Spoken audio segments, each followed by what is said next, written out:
बात आज की चैनल के कार्यक्रम सीधी बात में मैं सुरेंद्र चतुर्वेदी आपका स्वागत करता हूं। सीधी बात आज की यह है कि भारत ने पाकिस्तान के ऊपर जो सिंदूर ऑपरेशन किया उसमें जिस तरीके की सफलताएं हमें मिली और हमारे यशस्वी प्रधानमंत्री नरेंद्र मोदी और बहादुर सेना ने जो कमाल कर दिखाया, उसके पीछे कई मुद्दे थे जिन पर बात की जानी चाहिए थी। इस बात के लिए मैं हमारे वरिष्ठ पत्रकार ओम माथुर साहब का स्वागत करता हूं कि आप आए, और मैं चाहूँगा कि आप इस विषय पर बोलें कि किस तरीके से पहलगांव के नरसंहार के बाद जो स्थितियां उत्पन्न हुई उन पर हमारी सेना ने और हमारे देश के प्रधानमंत्री ने किस तरीके से बहुत बारीक तरीके से जिसका इनका अभिमान था पाकिस्तान का उसको तोड़ा, और साथ ही उनके जो आतंकवादी अड्डे थे, गुरुकुल थे उनके आतंकवादियों के, उनको तोड़ा। सुरेंद्र जी, सबसे पहले तो सभी दर्शकों और आपको भी इस बात के लिए बधाई जी कि भारत ने आखिर आतंकियों की आज कमर तोड़ दी है। जी देश जो हमारे देश के दुश्मन थे, जिन्होंने धर्म पूछकर निर्दोष पर्यटकों को मारा, उनके आकाओं को आज भारत ने ठिकाने लगा दिया। इस कार्रवाई को लेकर काफ़ी टाइम से चर्चा थी कि भारत बहुत देरी कर रहा है। हमला 22 अप्रैल को हुआ था पहलगाम में, और आज 7 मई को भारत ने वापस अटैक किया। 15 दिन बाद और करीब 9 आतंकवादी ठिकानों पर हमला किया। पौन घंटे 25 मिनट में मिसाइल चले और 100 आतंकवादी तबाह कर दिए। और सबसे बड़ी बात, लश्कर तैयबा और जैश मोहम्मद के 2 बड़े जो ठिकाने थे, जो उनके मुख्यालय थे मुर्दी का और बहावलपुर में, उन दोनों को उड़ा दिया गया। बिल्कुल। और बहावलपुर भारत की सीमा से 100 किलोमीटर अंदर है जी। यानी भारत के मिसाइल 100 किलोमीटर बाहर से उसको उड़ा सकते हैं। और पाकिस्तान में संदेश चला गया कि भारत हमें वहां बैठा बैठा कभी भी उड़ा सकता है। हमारी सेना यूज नहीं होगी, जरूरत ही नहीं है, वहीं से उड़ा देंगे। और ये पाकिस्तान इस बात को मान लिया कि वो जो मिसाइल चली वो 300 किलोमीटर तक पाकिस्तान ने मान लिया भारत ने हमारे एयर सिस्टम उसका डिफेंस वो नहीं करा, उल्लंघन हमारी एयर सीमा का। तो इससे साबित हो गई भारत पाकिस्तान बात को मान गया है। लेकिन मेरा जहाँ तक मानना है, जो देरी का मुख्य कारण रहा जी, पहलगाम में जो हमला हुआ था वो धर्म विशेष को टारगेट किया गया था। और बाकायदा धर्म पूछ के आप हिंदुओं गोली मारी, कलमा पढ़ो, कई बार पैंट खोल के चेक कराया गया। आतंकवादियों का मकसद था कि कश्मीर और देश भर में सांप्रदायिक दंगे हो और हिंदू मुस्लिम आमने सामने हो जाए। इससे कश्मीर का विकास रुकेगा और भारत में वापस माहौल खराब होगा जी। लेकिन मैं देश के लोगों को इस बात की तारीफ करूंगा, लोगों की भी और नेताओं की, ये आगे नहीं बढ़ पाया, आतंकवादी नाकाम हो गए।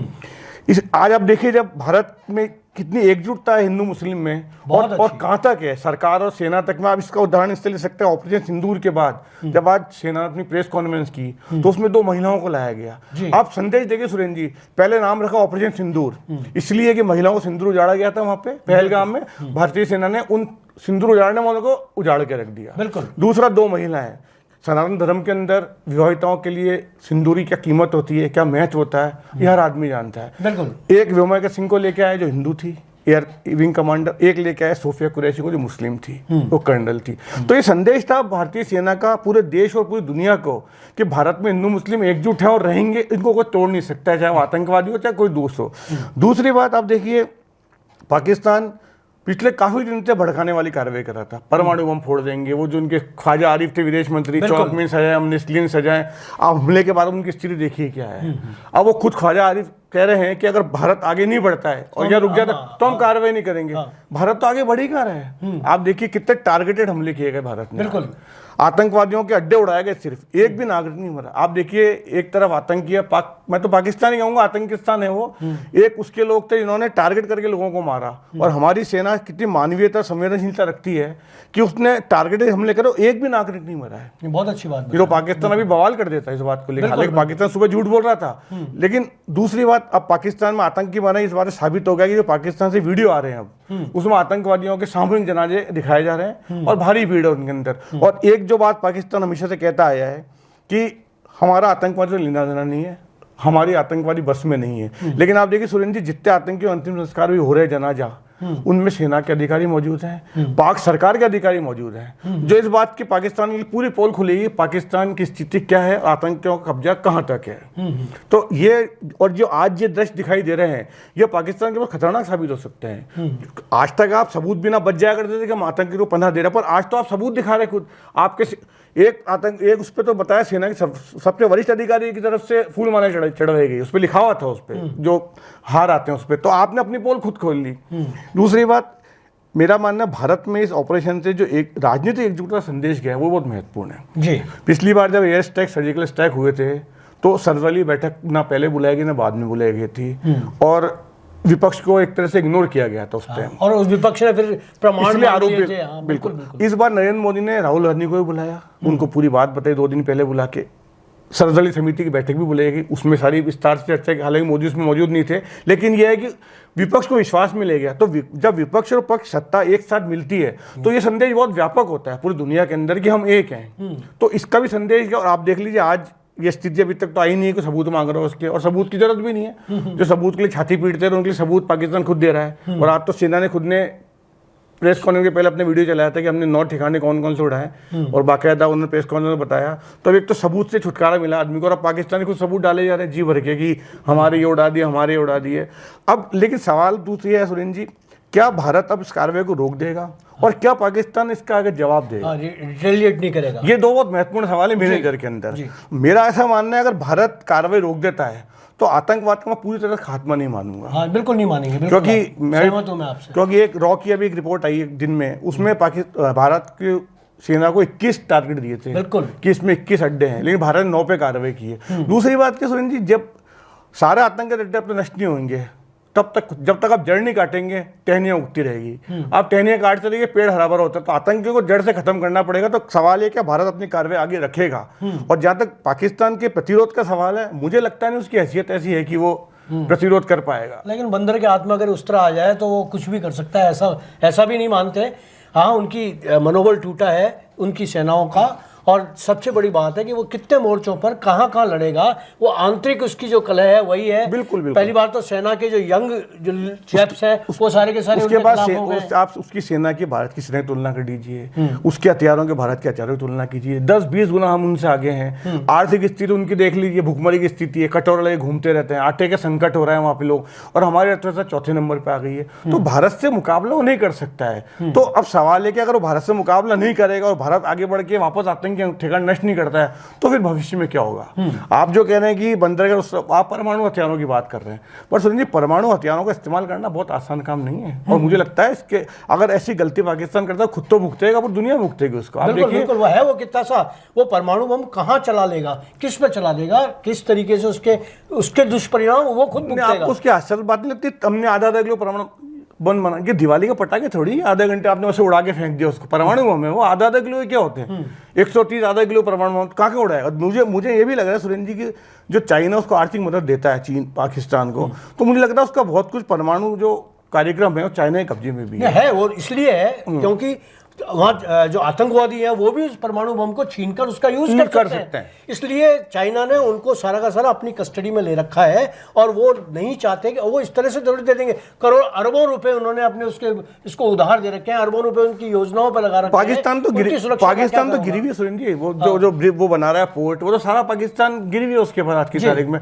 तो अब सवाल ये कि मेरा ऐसा मानना है भारतीय सेना को जो टारगेटेड जो आतंकवादी अड्डे हैं उन पर हमले नहीं रोकने चाहिए। हाँ, तो उसके लिए ये होना चाहिए कि राजनीतिक एक बार आपने कर दिया, अपनी ताकत का प्रदर्शन कर दिया, अब देखें वो उनका क्या होता है रुख। अगर उनका ये रुख होता है कि हम लड़ेंगे तो फिर उनको दूसरा अटैक वही करना पड़ेगा। बाकी जो बचे हुए हैं 9 के बाद में 21 तो पूरे के पूरे कर देंगे, इसमें कोई दिक्कत नहीं।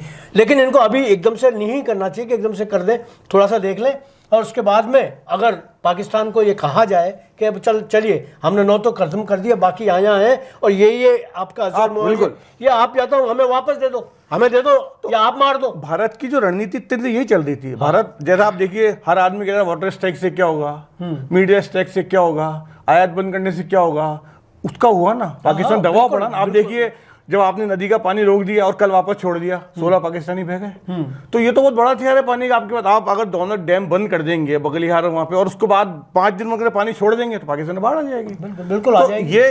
ये जो एक रणनीति सरकार ने बनाई इंतजार करने की, जैसे पहले 10 दिन बाद हमला किया, फिर 12 दिन बाद अगर आपको जाना संस्कृत हमारे जो मरता है उसके बाद 10वां 12वां 13वां बहुत महत्वपूर्ण दिन होते हैं। तो हो सकता है पाकिस्तान के लिए 15 चुन के रखो मोदी जी ने, इसकी 15 दिन पूरा शौक उठा देंगे पाकिस्तान।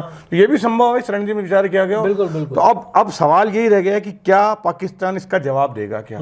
लेकिन मैं जो अभी उनके नेताओं का बयान सुन रहा था और उनकी नेशनल काउंसिल की जो बैठक हुई सिक्योरिटी की, उसमें मुझे ऐसा लगा नहीं, जो ख्वाजा आरिफ जो गृह मंत्री हैं, शहबाज शरीफ जो प्रधानमंत्री हैं, और जो मुनीर जो उनके वो हैं, उनके चेहरे जिस तरह लटके हुए थे, उससे लग रहा था कि उन्हें खुद को लग रहा है कि हम ज्यादा बोल तो हैं, नहीं पर हम कर नहीं पाएंगे। ओम जी, आतंकवादियों का देखिए कि अजहर मसूद जो है वो ये बोल रहा है कि मैं क्यों नहीं मर गया, अरे मर जा यार जाके, कहीं भी तेरे को मरना है। अब इससे अंदाजा लगाइए भारत के पास के कितनी सटीक जानकारी होगी इस बात की कि बहावलपुर के उस कैंप में जब बम डाला गया, वहाँ मसूद के कितने रिश्तेदार होंगे।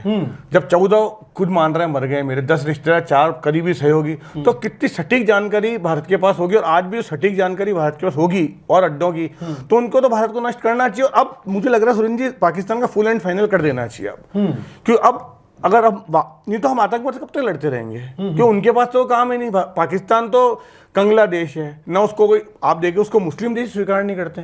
आज सबसे ज्यादा देश मुस्लिम है दुनिया के अंदर, कितने लोग साथ हैं उसके। हाँ, एक तुर्की है, एक तुर्की साथ है तो, लेकिन चाइना भी खुलकर नहीं है, चाइना खुल के साथ नहीं आएगा उसको भारत। लेकिन अब मार्केट चाहिए उसे, भारत एक ताकतवर देश बन चुका है। ये हर दुनिया का देश मानता है कि भारत के साथ दुश्मनी सीधी मोल नहीं सकते। मार्केट तो हमारे क्या, वो तो सब अमेरिका क्यों नहीं विरोध कर पाता है ज्यादा, मार्केट है वह जितना माल नहीं बिकता माल तो हमारे बिकता उसके यहाँ पे। बिल्कुल, तो इसलिए अब मेरा ऐसा मानना है बहुत अच्छा अवसर मिला है और राजनीतिक नेतृत्व भी सक्षम है मोदी जी के नेतृत्व में, बहुत अच्छा ऐसा। और सेना को मोदी जी ने खुली छूट दे ही रखी है। तो इस बार तो मुझे लग रहा है और हर देशवासी चाहता है कि बार बार की जो करते हैं ना कि 2 बम फोड़ गए, 2 आतंकवादी मार गए, इसको इस बार पूरा जड़ से खत्म कर दिया जाए, तो इससे देश के विकास को भी गति मिलेगी जी। और कश्मीर जो हमेशा से पाकिस्तान की इच्छा रही है अशांत रखा जाए, हिंदू मुस्लिम में बांट के रखा जाए, उससे भी छुटकारा मिल सकता है भारत को। बिल्कुल। तो दोस्तों, यह है ओम माथुर, जिन्होंने बहुत स्पष्ट शब्दों में कहा कि हमारी सरकार को बहुत जल्दी निर्णय लेना पड़ेगा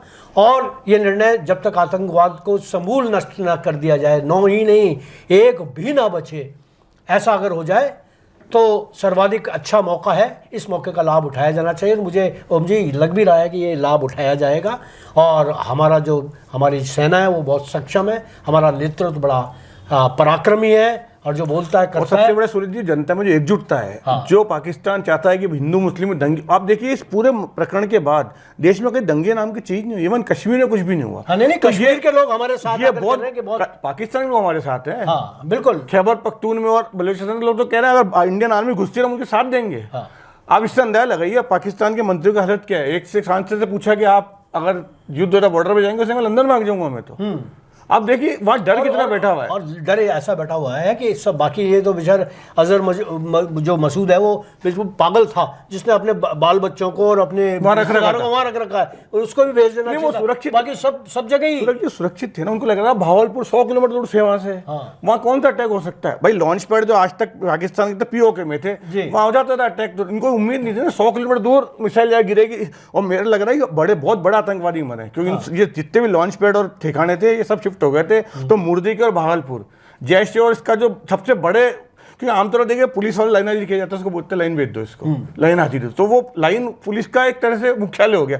तो इनके मुख्यालय में सब चले गए होंगे, आराम में होंगे, वहाँ कौन अटैक करेगा। भारत ने 100 किलोमीटर, मुझे लगता है ना पाकिस्तान ने भी सोचा होगा कि इतनी दूर भी मिसाइल गिरा सकता है भारत आके। जी जी जी बिल्कुल।